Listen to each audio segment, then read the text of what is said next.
La parole est à Stéphanie Bocquet. Oui, Monsieur le Président, Madame la Vice-présidente, chers collègues. Cela fait un trimestre que c'est en place et pour nous, c'est constructif. C'est utilisé et utilisé à très bon escient.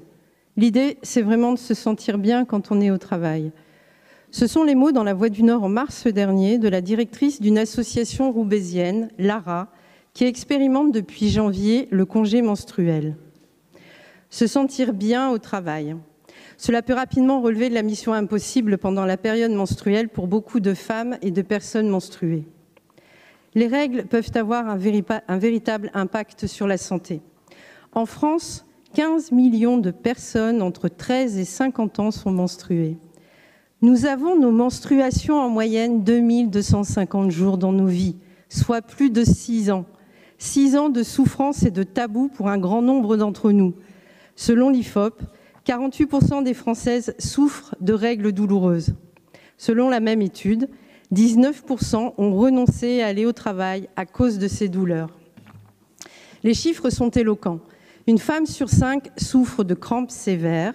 Cela représente 370 millions de personnes dans le monde, 1 sur 10 d'endométriose, le même nombre du syndrome des ovaires polykystiques, soit 186 millions de personnes. Dans le monde, les problèmes de santé liés aux règles sont donc ceux qui touchent la plus grande population et pourtant la science et la médecine ne se sont que très peu penchées sur le sujet. Les raisons ? Un tabou millénaire source de discrimination pour, je le rappelle, plus de la moitié de l'humanité. Dans un essai satirique, Gloria Steinem écrivait en 1978 « Et si soudainement, par magie, les hommes pouvaient avoir des menstruations et pas les femmes. De toute évidence, les menstruations deviendraient un événement enviable, digne et masculin. Et probablement que les recherches médicales seraient autrement envisagées. Vous l'aurez compris, ce combat est éminemment féministe. Depuis des années, de nombreuses associations mènent le combat pour lutter contre ces discriminations et ces tabous. Il est temps de se doter d'un cadre pour protéger agentes, salariés, collaboratrices.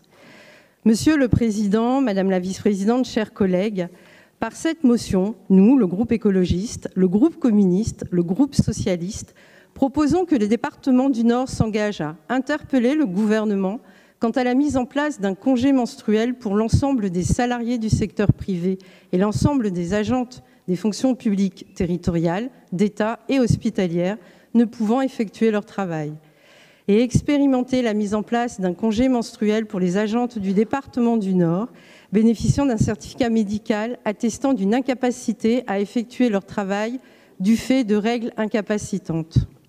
Je vous remercie.